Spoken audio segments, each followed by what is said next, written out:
kulanti wanaagsan khiyaartana daawatay mar kale iyo barnaamijkii barnaamijka martisoor oo toddobaad kasta inaga yimaada magaalada Hargeysa ee xarunta Jamhuuriyadda Somaliland waxaan ku qaadanaa arrimo kala duwan oo kamid ah dhinaca dhaqaalaha caafimaadka waxbarashada iyo siyaasadda. barnaamijka toddobaadkan waxaan ku soo qaadan doonaa dhinaca dhaqaalaha waxaanan toddobaadkan marti noogu ah managerka guud ee shirkadda Haas Petroleum ee Geeska Afrika Cabdiqaadir Axmed Xuseen. mudane ku soo dhawo Cabdiqaadir Axmed Xuseen. mahadsantahay waa ka gudoomay soo dhaweynta waxa farxad weyn maanta inaan fursad u helo inaan ka sheekeysano hawlaha dhaqaalaha iyo khaasatan wixii ku saabsan shirkadda Haas Petroleum oo haatan Geeska Afrika hawlo badan ka wado oo ay ka mid yihiin Somaliland oo shaxnada saliida keeno iyo Muqdisho oo iyana aan dhowr jeer ka dejinay shaxnada saliida Ethiopia iyana aan ku tala jirno inaan goordhow ka bilowno iyo Djibouti. gudoomiye waxaad inta badan shirkadina caan ku tahay dhinaca soo dejinta shidaalka waxaana sanadkii aynu soo dhaafnay aad ka bilowdeen Somaliland waxaana maanta aan fursad u helay inaan kugu booqano xafiiskaga adigoo safar shaqo ku jooga Somaliland bal ka waran hawlaha inta aanan u gudbin dhinaca Geeska Afrika wadamada Kenya iyo Djibouti iyo meelaha kala duwan ee aad geysaan shidaalka Somaliland ka waran hawlaha ka wada. horta taariikh ahaan shirkaddu waxay bilowday hawsha Afrikada bari iyo Afrikada dhexe 1997 waxaan ka dejinaa saliid waxaan ka soo rognaa dekada Mombasa oo nu dejinaa qaybta suuqa iyaga waqooyi oo ay ka kooban yihiin Kenya, Uganda, Southern Sudan iyo qaybo Congo kamid ah. waxaan misna ka dejinaa dekada Dar es Salaam oo aan u adeegnaa suuqa iyaga koonfureed oo ah Tanzania, Rwanda, Burundi iyo qaybta koonfur Democratic Republic of Congo, Zambia iyo Malawi. waxaa kaloon marmar iyana shaxnada ka dejinaa dekada Beira oo Mozambique oo aan u adeegnaa suuqa iyaga Congo khaasatan gobolka Katanga oo aan xarun ku leenahay magaalada caasimadda Katanga oo la yiraahdo Lubumbashi. Dar es Salaam waxaan ku leenahay haamooyin storage ah oo shirkaddu iska leedahay oo capacity-geedu uu yahay 30 milyan oo litir ayaa noogu yaala on directly ugu receive garaynaa maraakiibta ka receive garaynaa saliidaan meelaha u wadno. xagga Kenya waxaan ku receive garaynaa dekada Mombasa oo ay ku soo degaan storage-ka centralka oo dawladda ay leedahay oo misna pipeline lagu qaado ilaa iyo Eldoret ama Kisumu kuwaasoo aan gawaari kaga sii qaadno markaa aan ugu sii gudbino Uganda iyo Southern Sudan iyo North Congo. marka sidaasaan runtii u wada shaqeynay. marka sanadkii haddana soo dhaafay 2011 ayaan dhankan Geeska Afrika u soo jeedsanay annagoo ma garanaysaa confidence badan ku leh hawlaha ka socdo Somaliland iyo sida ay u xasiloon tahay kalsooni buuxdana ku qabno dawladda iyo maamulkeeda. marka sidaasaan u bilownay inaan ka soo dejino saliid ka keeno Arabian Gulf ka khaliijka ka keeno oo ka soo dejino halkan Berbera annagoo u adeegayno suuqyada Somaliland. sanadkan 2012 yaan misna in laga joogo min 4 bilood 5 bilood meelaha yaan u soo jeedsanay xagga xamar iyadana oo Muqdisho iyadana ka soo dejinay dhowr shaxnadood oo ilaa haatanna shaxnadii ugu dambeysay aan ku rognay xamar. annagoo marka dan weyn u aragno inaan ka shaqeyno meeshan maadaama aan khibrad taqriiban 14 sano ah xagga saliidaha ah yaani saliidda wadamadaad u dhalateen u soo jeesta oo qayb fiican ka qaata hawlaha ka socdo marka sidaas ay u tahay farxad weyn noogu tahay inaan maanta fursad u helno miidiyaha inaan iska wareysano iska waranno. mudane cabdiqaadir waa aad baa loo yaqaanaa shirkadda Haas Petroleum oo geeska Afrika waxay ku tahay kaalin muhiim ah waxaana tahay shirkadaha Afrika ku faanto ayay ka mid tahay. Somaliland waxa ognahay markii ay timi inay isbedel badan ku keentay dhinaca batroolka oo dad badan ay ka haysatay shidaalka ama shixnadan saliida ee la keeno oo dhibaato badan ka haysatay iyadoo inta badan saamiyada caalamkuna ay dhibi ka jirtay hasaahate shirkadan ay keentay wax badan oo ka duwan sida kale. Hadda Somaliland toddobaadadii ugu dambeeyay problem badan baa ka taagan oo dhinaca saliida la keenaa. bal ka waran ininka shidaalka keentan controlkiisa noocu yahay iyo tayada uu leeyahay iyadoo cabasho badan dadka Somaliland ay soo jeedinayaan marka bal saliidahan yimaada wadanka iyo saliidiinu waxay kaga duwan tahay oilka saliidan aad keentaan. runtii anagu maadaama aan wadamo badan saliid geyno waxaan ku saleynaa iibsiga iyaga iyo saliidan adduunka suuqyada adduunka ka qaadano khaasatan khaliijka carabta waxay ku saleysan yihiin international standards oo laga rabo maraakiibta qaadayso iyo certificate of quality ama ma garanaysaa shahaado tayada saliida sheegayso quality-ga sheegayso intaanan la rarinba markabka taasaan ku qasbannahay oo ka mid tahay bill of lading in lagu lifaaqo oo markaa kadibna bunuugtana la mariyo maadaama aan letter of credit iyo waxa ku shaqeyno. ama geeska Afrika anagu maadaama aan waxaan ka soo shaqeynayna qaabka baan ku saleynay oo ah saliida waxaan ku urursanaa haamooyin aan ku leenahay xamriya Emirateska marka halkaas intayna gelin haamaha waxaan ku qasbannahay oo caadana noo ah in la cabiro saliidii cadadkeeda iyo tayadeedaba in shahaadooyin laga soo saaro. haamahaasaan misna ka soo rarnaa markaan u soo wadno suuqan Somaliland ama Soomaaliyada kale oo marka shirkada caam ku ah oo laga yaqaan adduunka oo cabiraan saliidaha tayada iyo cadadkaba ay ka mid yihiin SGS iyo Geochem ayaa marka saliidi samples ka qaada oo soo cabira oo marka shahaado muctarafka adduunka dhan yaan ka helnaa oo iyaga saxiixeen marka shahaadadahan soo dejino dhan shahaadooyinkoodii baan haynaa. markii shahaadada timaado markabka yimaado mesela dekada Barbarona waxaan u yeernaa shirkadan Intertech ITS oo laan kule Djibouti ninbaa ka yimaada oo isagoo tixraacayo shahaadadii xagga laga soo saaray ya hadana independent uu sample u qaadaa uu cadadkii iyo waxaana ku controla Berbera intaan lagu rogin haamaha dawladda marka anagu waa hubnaa waxa iyaga waxba ma garanaysaa waxa kaliya hadda xaaladda ka taagan suuqa waa la socdaa waana maqlay waana arkay ay problem baa yara jira oo problemkaana waa mid ballaaran oo wada ognahay dawladuna ay ogtahay saliidaha soo galgala oo ka baxsan line-ka Berbera مثلا زيلعبا Puntland saliid ka timaado waxba soo galgala si ay tahayba damina saliidaha na soo galay oo control lahayn oo fuustooyin ku yimaada fuustooyinkaas oo wallahu yaclam xaaladooda intaan lagu shubin saliida ama wixii hore ugu jiray waxaasa dhib keeni kara iyo qodoodu inay substandard quality aan saliidi sax ahayn dieselka marka waxaan anagu diyaar u nahay dawladda horena ugu sheegnay in maadaama aan Mombasa iyo Dar es Salaam iyo Beiraba saliida ka dajisano oon waay arag u nahay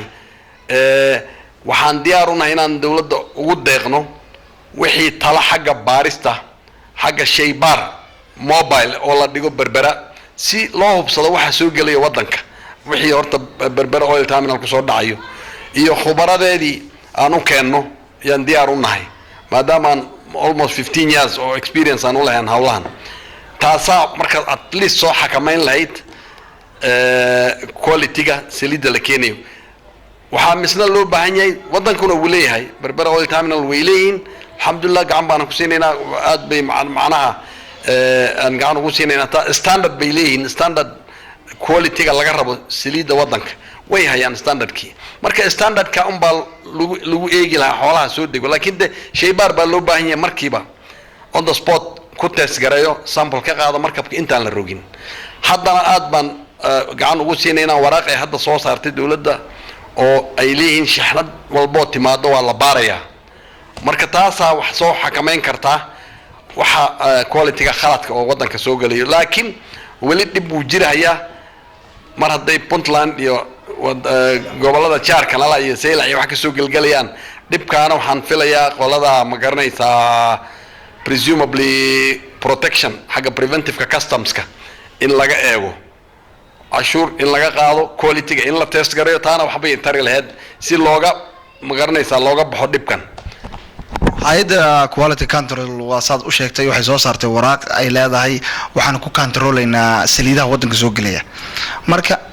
intee in leeg waad sheegtay in dawladda la shaqeynaysaan oo waliba aad si xoog leh kala shaqeyn doontaan sidii loo control lahaa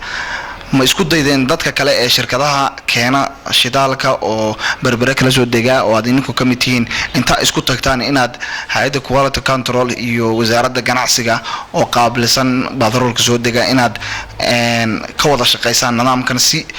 cabashada dadweynaha soo gaaraysa ayna u imaan wallahi de jamciyad rasmi oo sharciga ka dhaxeeyo oo rasmi ah ma jirto wasaaradda unbaa noo dhax ah laakiin waxaan hubaa in qof walba uu arrintaa usoo joogsanayo haddii aan arrintaas ma garanaysaa la fulinayana de dawladdaa fulinaysaa dawladdaa annagu dadkii isticmaal lahaa adeega un baan nahay waxaan hubaa de tabcan kharashna waa la bixinayaa oo lab services shaybaarka mobileka oo meesha yaallo kharash buu u baahanayaa oo sample-ka lagu samaynayo qofkii saliidda keenaana kharashka laga rabaa marka I'm sure inay noqonayso wax la meel marin karo ilaan dawladdii baaba mas-uul ka ah oo sharcigii ku qasbaysaa in qof walba uu quality control ka maro marka waa shirkadaha dhan waan hubaa inay ayidayaan arrintaas oo usoo joogsanayaan iyadoo aan ogeyn markaad bilaabayseen oo haas dadku lahaayeen company weyn baa waddanka imaanaya shidaalka oo dadku inta badan ay ka cabanayeen oo lahaayeen waxa weeye sixirkiisa kacsan oo la filayay haddaad waddanka timaadaan oo tartan keentaan in shidaalkii waddanka imaanayay ama kambaniyada hore keenayeen inaad ka hooseysaan oo suuqyada bal aad dadkii ka cabanayay shidaalka hore wax badan ka duwanaataan maxaa jira weli cost-gii sidiisii u yahay wallahi horta tartanku wuxuu keenaa beeca ayuu tabcan hoos u dhigayaa oo markaa waddankii ama consumerkii iyadoo cashuurtii dawladdu ay halkeedii tahay tartanka dartii yu beeca yu consumerka tartanku faa'iidadaasuu leeyahay tartanku waa caafimaad xagga dhaqaalaha marka waxaa kuu soo haray marka xaqiiqada dhaqaalaha adduunka suuqyada saliidda de waa taqaaniin suuqyada anagu ma xukumno anagu consumer baan nahay african wadamada afrikaanka consumer baan nahay wadamo yar baa soo saara seelada adduunka suuqa xukuntaa seelada suuqa wuxuu ka joogo baan ku qasbannahay hadduu kaco de tabcan saliid yara kacsan baa imanaysa waddanka hadduu dhacona sidoo kale suuqa saliidda dhacday baa imanaysa sacarkii oo dhacsan baa imanaya waddanka laakiin de adduunka baan moogtahay lamid ka nahay waxaan weliba kaga sii liidanaa adduunka kale adduunyada kale de waxaa maraakiib waaweyn oo ma garanaysaa 50 kun oo tan 100 kun oo tan yaa saliid u wadaa freightka markabka mar hadduu markab weyn yahay tabcan waa cost-kii hoos u dhigaya anagu markab aan matalan annaga leenahay haas ay leedahay waa 5000 tons shirkadu badanaana maraakiib intaa la eg oo 4 kun 5 kun oo tan bay wax ku keenaan maadaama wixii meesha suuqii waa xukumaya waxaad keeni karto iyo lacagta kaaga xayiran marka taasa xoogaa laga yaabo inay wax qaali u yar ekaato marka la barbar dhigo Mombasa kale cost-gii baduna waa dhibtiisu leeyahay maxaa yeelay badda Soomaaliyana waxaan u malaynayaa isweydiin ma laha oo waa high risk caymiskeedu waa cirka budcadbadeed baa lagu tilmaamaa high risk area riskaas oo dhan baan anagu u bareernay marka de waxba kama qaban karno freight cost-ka maraakiibta maadaama waddanka uu lagu tilmaamo budcadbadeed iyo waxa marka insurance kaasna waa wax nasaaran oo suuq ka dhex muuqanayo costiga saliidda marka waxaan ilaahay ka baryaynaa in la dadaalo oo ma garanaysaa coast guards iyo waxaas lagu dadaalo si loo soo xakameeyo badbadeedka gudoomiye waxa tiraahday muqdisho waxa ka bilownay muqdisho waan tagay ma lahayn meel shida lagu kaydiyo hadda toddobaad ka hor baan ka imi laakiin waxaan ogaa inay magaalo burbursanahayd oo shidaalkii hadii la keeno ugu baahan yahay kayd badan iyo shidaalkii moogtay meelo xafidaad badan leh maxaad ka qabateen muqdisho hadda degteen oo hadda tiraadeen waxaan keenaa shixnado ma waxaad ku iibisaan dekada mise waxaad bilowdeen inaad magaalada aad ka samaysataan sandaro si ay shidaalkiinu u galo والله ورنتا ماشي بربرة وحين نقولي ميل آد أسرة مرك الله وحمر ما دام أين مقدشة والهين storage كيبا بابا مرك جوارم بالجورة مرك كدب مرك storage هذا أم بوحكة كريساني ونكرجنا مرك جملة يعني هذا قوتنا storage كاس local كا ومقارنة يسا xaaladda taagan ay qasabtay ayuun baan wax ku roganaa oo markaasaan sii gadnaa waxaan ku wadnaa marka inaan misna sidaan halkan ka wadno kale iyana aan retail stations ama outlets waaweyn insha Allah taala inaan dhul ka qabsano mar haddii xaaladda nabadgelyada la sugo oo normal ku soo noqoto inaan ka qabsano oo marka tayada quality-ga service-ka ileen petrol stationada hadda waqooyi ku yaalo in fact si fiican ugu ma yaalaan xagga waa baabaeen marka inaan taa ka qayb qaadano dib u dhisidda ama waxa cusub oo laga dhisi doono inaan ka qayb qaadano saliideedana ku magaranaysa ku distribute garayno waxaan filayaa waa la soo gaarsiin doonaa heerka gudoomiye haas waxay ka qayb qaadataa dib u dhiska Afrika qayb ka mid ah oo gobollo badan ay degan tahay dawladaha la shaqeysay wax badan bay ka qabatay dib u dhis badan bay sameysay maadaama aad geeska u soo jeesateen oo Soomaaliya iyo Somaliland iyo tagteen maxaa dalkii ku kordhinaysaan isagoo dalkii u baahan in wax badan la kordhiyo maadaama aad tihiin inuu shirkad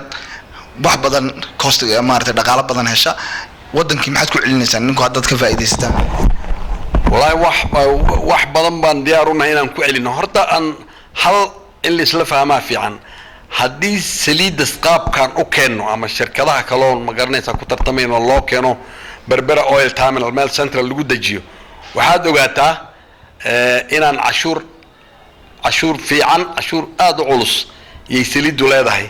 oo dakhliga dawladaha marka loo eego Afrikaanka most waxay gaartaa average boqolkiiba 50 boqolkiiba 40 ilaa boqolkiiba 50 yaa dakhliga cashuuraha dawladaha Afrikada ay saliidu leedahay marka horta taasaan moogtahay soo kordhinayna maxaa yeelay dakhligii dawladda inuu si rasmi u soo galo yaan keenayna wixii kaloo markaa aan u aragno waajib inaan deegaamada ama ma garanaysaa environmentka wixii nooga soo aadana diyaar baan u nahay sidaan wadamada kale Southern Sudan oo dagaal ku jirtaan sheeshama ka bilaawne oo ilaa haatanna ma sha Allah aan meel fiican ka marayno oo dawladana ay ma garanaysaa si fiican ugu aqoonsatay maadaama aan la soo kifaaxnay oo la soo halganay iyadoo baaba aan container sheeshama ka bilaawne oo macnaha amnigana oo aad halis u ahaa haddana alxamdulillah sidii baan ugu wadnaa oo Mombasa u marinaa wixii xagooda ku socdo marka waa dad waxaan nahay sidii sharaa'iga ajnabiga ka cararin meesha way dhiban tahay diyaar u ah inaan hiili hooba la taagnaano gabadhii su'aasheeda ugu dambeysaan ku weydiinaa weeye maadaama aad kaalin weyn kaga jirtaan Afrika maxaad rajaynaysaan inaad Afrika intaad ka joogtaan mooye inta kale aad gaarsiisaan company-gan oo ah mid geeska Afrika ama ku caan baxay soo dejinta saliidda wadamo badan baa jiro Afrika aan wali gaarin marka aan isku soo wada duubno kaalinta aad filaysaan 5 sano ama 10 sano oo soo socda company-giinu inuu gaaro oo lafdhabar u noqdo dhaqaalaha soo koraya Afrika waa qorshaha weyn ugu jirtaa inaan wadamada Afrikada bari iyo Afrikada dhexe inaan xooga saarno oo ku sii ballaarano insha Allah taala waayo sidaad ogtihiin ba isbedelada suuqa adduunka ama ganacsiga saliidda waxaa soo batay shirkada wadani ah shirkadaha un baan ka mid nahay shirkadihii waaweynaa oo ma garanaysaa haysan jiray soo saaridda maraakiibta ma garanaysaa ilaa iyo tafaariiqda shirkadihii baa loogu soo galay liberalizationkii ayaa kalifay in ay shirkadaha local samaysmaan annagu shirkadaha localka ah oo aad ugu takhasusay saliidda ayaan ka mid nahay marka waa si fiican baan isleenahay waad u wadaysaan hawsha geeska africana dee waa u dhalano isagu si xilgooni baa naga saaran inaan local companies oo macnaha shirkado wadani ah aan ka samayno gacmaha isqabsano aan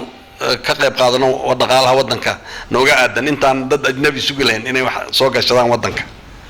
aad baa u mahadsan tahay waxaan rajayn doonaa in geeska africa uu yahay midka shidaalku ku jiro oo wadamada carabta aad ka keeni jirteen inuu geeska africa kiisu soo baxo markaas aad meel kala geysaan barnaamijkii martisoor oo toddobaadkaas inaga yimaada magaalada Hargeysa oo maanta marti noogu ahaa gudoomiyaha bariga Afrika ee shirkadda Haas Petroleum Cabdiqaadir Axmed Xuseen